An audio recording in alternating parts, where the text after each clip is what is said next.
آپ جا کر سیرت پڑھیں، حضور علیہ السلام نے پیون کا لباس بھی پہنا اور کبھی کبھی 27 اونٹ کی قیمت دے کر ایک جبہ بھی خریدا۔ اس کا مطلب یہ ہے کہ پیون کا اس لیے پہنا کہ اگر غربت آ جائے تو تیرے پیون پر رسول اللہ نے اپنی سنت کا پردہ ڈال دیا ہے۔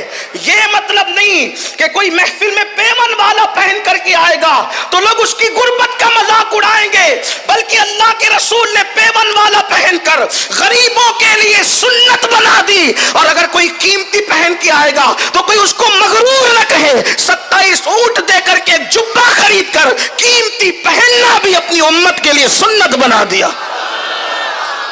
تو اب غربت مسلط کی جا رہی ہے، اور غربت اللہ کے رسول علیہ السلام فرماتے ہیں کبھی کبھی انسان کو کفر تک لے جاتی ہے۔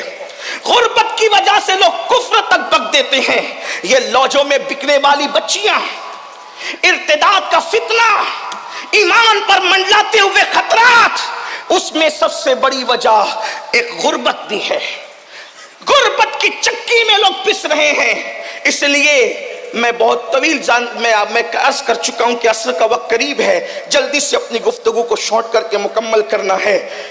غربت کی چکی میں لوگ پس رہے ہیں، ایمان خطرے میں، عقیدہ خطرے میں، عزت خطرے میں، آبرو خطرے میں، جان خطرے میں۔ امام سفیان ثوری رضی اللہ تعالیٰ عنہ فرماتے ہیں اپنی تجوریوں سے مال نکال کر بازاروں میں لگاؤ، تجوریوں میں مال رکھنے کی بجائے مارکیٹ میں لگاؤ، کیونکہ آدمی مالدار نہیں ہوگا تو زکوٰۃ کیسے دے گا، مالدار نہیں ہوگا تو مسجدیں کیسے بنے گی۔ کبھی کبھی لوگ مالداروں کی اتنی مذمت کرتے ہیں کہ ایسا لگتا ہے کہ انسان کو صرف 2 چادروں پہ زندگی گزارنا چاہیے۔ ایسا نہیں ہے۔ آپ سے میں عرض کرنا چاہتا ہوں، اگر بلال حبشی جیسی ہستی نے مال کی قلت کی وجہ سے عشق مصطفیٰ کی بنیاد پر اگر جنت کا مژدہ سنا ہے تو عثمان غنی جیسے مالدار نے اپنے مال کی بنیاد پر رسول اللہ سے 2 مرتبہ جنت خریدنے کا شرف حاصل کیا ہے۔ اور یہ بھی شان مصطفیٰ ہے، غریب کو بھیک میں جنت دی اور مالدار کو بیچ کر جنت دی، اور بتا دیا اللہ اکبر کہ میں صرف بانٹنے والا نہیں ہوں بلکہ بیچنے والا بھی ہوں، اور بیچتا وہی ہے جس کو مالک بنا دیا جاتا ہے۔ تو آقا کو عطا اس طرح کیا گیا کہ خالق کل نے آپ کو مالک کل بنا دیا۔ جہاں بانی عطا کر دے، بھری جنت ہبا کر دے، نبی مختار کل ہے جس کو جو چاہے عطا کر دے، نبی مختار کل ہے جس کو جو چاہے عطا کر دے، اور جہاں میں ان کی چلتی ہے وہ دم میں کیا سے کیا کر دے، زمین کو آسماں کر دے، سریا کو سرا کر دے۔ آؤ غربت کا خاتمہ کیسے ہو اس پر چند چیزیں۔ نمبر 1، غربت کے خاتمے کی کوشش کرنا ہے، بالخصوص نئی جنریشن کو، نئی نسل کو۔ لوگ کہتے ہیں غربت جب رسول اللہ نے پسند کی تو ہم کیوں غربت سے نکلے؟ ہم نے کہا بیماری بھی تو پسند کی، لیکن ساتھ میں یہ بھی کہا بیمار پڑو تو بیمار مت پڑے رہو، بلکہ بیمار پڑو تو بیماری کا علاج کرو۔ بیماری آ جائے شکر کرو، شکوہ نہ کرو، علاج کرو۔ ایسے ہی غربت آ جائے شکوہ نہ کرو، اس کا علاج کرو۔ غربت کا علاج کیا ہے؟ نمبر 1، مسلمان تجارت کی طرف توجہ دیں، ہم تجارت کریں۔ مزدوری کو اسلام نے پسند نہیں کیا۔ اسلام ہمیں مزدور بنانے نہیں بلکہ اسلام ہمیں تاجر بنانے کے لیے آیا، اسلام ہمیں مالدار بنانے کے لیے آیا۔ آپ کو نہیں پتا اللہ کے رسول کی محنتوں نے اتنا مالدار کر دیا تھا کہ جب بحرین سے حضرت ابو ہریرہ آئے تو بیت المال کے لیے 7 لاکھ درہم لے کر کے آئے اپنے ساتھ۔ تو حضرت ابو ہریرہ کو فاروق اعظم نے ہنس کے کہا، ہنس کر کے کہا کہ ان کی طبیعت میں کچھ بھولا پن تھا، تو ہنس کر کے کہا کہ ابو ہریرہ تو کہتا ہے 7 لاکھ درہم لایا ہے تو تجھے گنتی بھی آتی ہے؟ تو آپ نے غصے میں کہا جذبات کے اندر 1 لاکھ 1 لاکھ 1 لاکھ 1 لاکھ 1 لاکھ 1 لاکھ 1 لاکھ بتا کتنا ہوا؟ تو کہا 7 ہوا۔ تو کہا اتنا ہی لایا ہوں۔ ابو ہریرہ جیسی ہستی۔ اس کے بعد فاروق اعظم نے اس کے بعد